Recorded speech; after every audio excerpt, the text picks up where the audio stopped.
حضور صلی اللہ علیہ وسلم نے فرمایا کہ ایک عورت بڑی گناہ گار تھی، طوائف تھی، پھر وہ جا رہی تھی، کتا پیاسا تھا، اس نے پانی پلایا.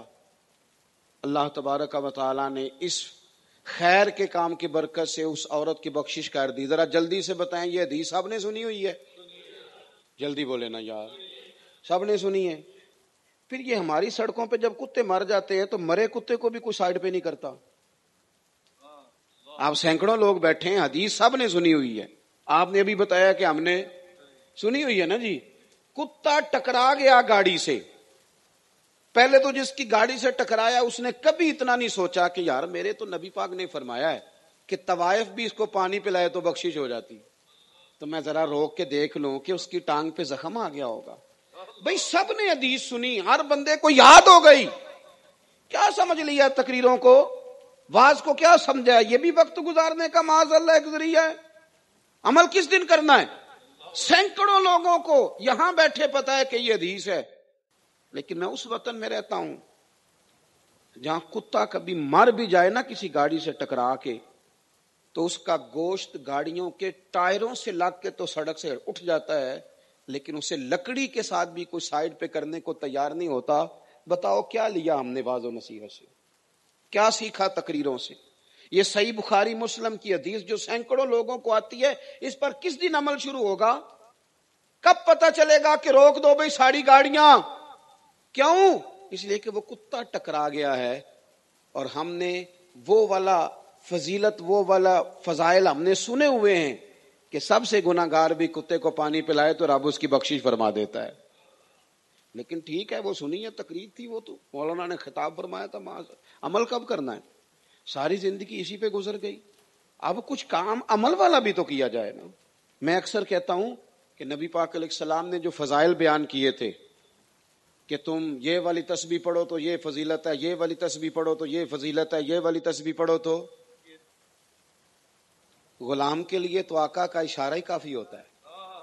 اور حضور باقاعدہ کسی چیز کی فضیلت بیان کرے تو وہاں مر نہ جائے غلام، وہ کہے کچھ بھی ہو جائے، سارا کچھ ہو جائے، یہ نہیں میں نے چھوڑنا، تو ہو ہی نہیں سکتا، یہ میرے کریم نے فرمایا ہے.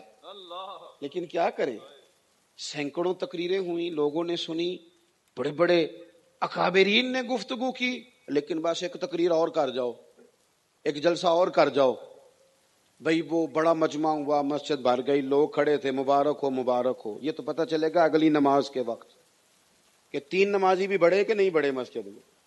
یہ تو پتہ چلے گا کچھ عرصے کے بعد کہ اخلاقی رویوں میں کتنی تبدیلی آئی. میرے عزیز، کچھ عمل کا بھی تو مزاج بنائے نا، کچھ سیکھنے سکھانے کا بھی تو دستور قائم کرے نا، کچھ ہمارے اندر کچھ تبدیلی بھی تو آئے نا. ورنہ تو باتیں ہو رہی ہیں اور آج کل تو ہر شخص نصیحت کر رہا ہے، ہر بندہ خیر کی بات کر رہا ہے، بڑا اچھا تراش کے ٹٹول کے اور تیار کر کے جملہ لوگ اپنے پیج پر لگاتے ہیں. وہ تو ٹھیک ہے، چل رہا ہے سلسلہ، عمل کس دن ہوگا؟ تو اس لیے اپنی زندگی میں ایک تو اپنے کام پر توجہ دیں، اپنے کام پر، اپنی ڈیوٹی پر. میں یہ مدرسوں کے جلسے ہوئے بڑے سارے، شعبان میں بھی، اس کے بعد بھی، تو میری اپنی حیثیت چونکہ ایک طالب علم کیا تو میں نے طلباء سے کہا، علماء سے نہیں، میں نے طلباء سے یہ کہا یاد رکھو تمہارے پاس لوگوں نے آ کے سیاست، تم سیاست پر گہری نظر رکھو، یہ کوئی برا نہیں، جدا ہو دی سیاست سے تو رہ جاتی ہے چنگیزی، لیکن تمہارے پاس لوگ نا اللہ رسول کی بات سننے آتے ہیں. اگر یہاں بھی انہوں نے بریکنگ نیوز ہی لے رہی ہیں تو وہ ٹی وی پہ لے لیں گے. تم کوئی رب رسول کی بات کرو، نظر گہری رکھو، اپنا مثبت نقطہ نظر بھی اس پر دو، مثبت تبصرہ بھی ضرور کرو. لیکن لوگ دین دیکھیں نا، میں ویلڈنگ والے کے پاس جاتا ہوں تو میں اس سے ویلڈنگ کا کام لینا چاہتا ہوں، کپڑے نہیں سلوانا چاہتا. اگر وہ کس قسم کی بات کرتا ہے تو مجھے اچھی بھی نہیں لگتی. میں کہتا ہوں تیرا جو کام ہے تو وہ کر، ایک تو اپنا کام کریں جو ہماری ذمہ داری ہے. آپ کسی بھی شعبے سے تعلق رکھتے ہیں، اپنا کام صحیح کر کے کریں.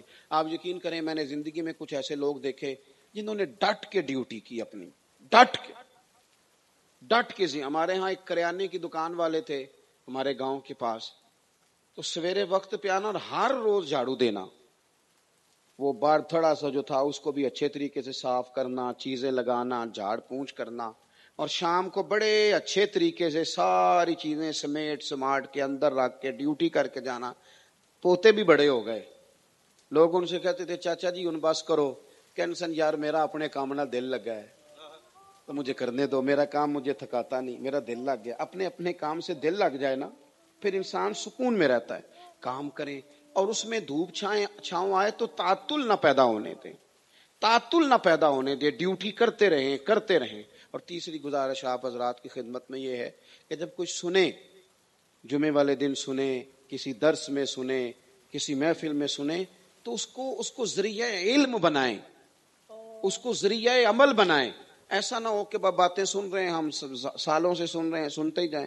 میں کئی دفعہ گزرتا ہوں روڈوں سے ادھر ادھر، تو میں حالات دیکھتا ہوں تو میں کہتا ہوں یار ایسے لگتا ہے کہ جیسے اب ہم نے ان چیزوں کو بھی صرف اسی لیے بنا لیا ہے کہ چلو آدھا گھنٹہ بیت جائے گا۔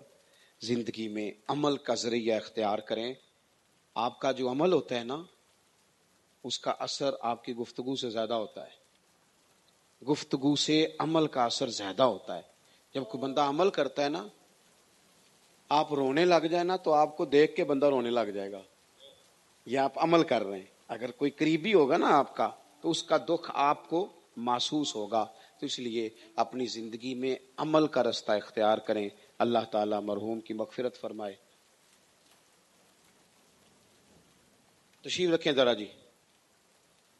اب مجھے انہوں نے ایک اور فرمائش کر دی ہے، تو ایک بات صرف عرض کر دیتا ہوں۔ سیدنا امیر حمزہ رضی اللہ تعالیٰ عنہ کے تعلق سے، حضرت امیر حمزہ حضور سید عالم علیہ السلام کے چچا جان بھی ہیں، رضائی بھائی بھی ہیں۔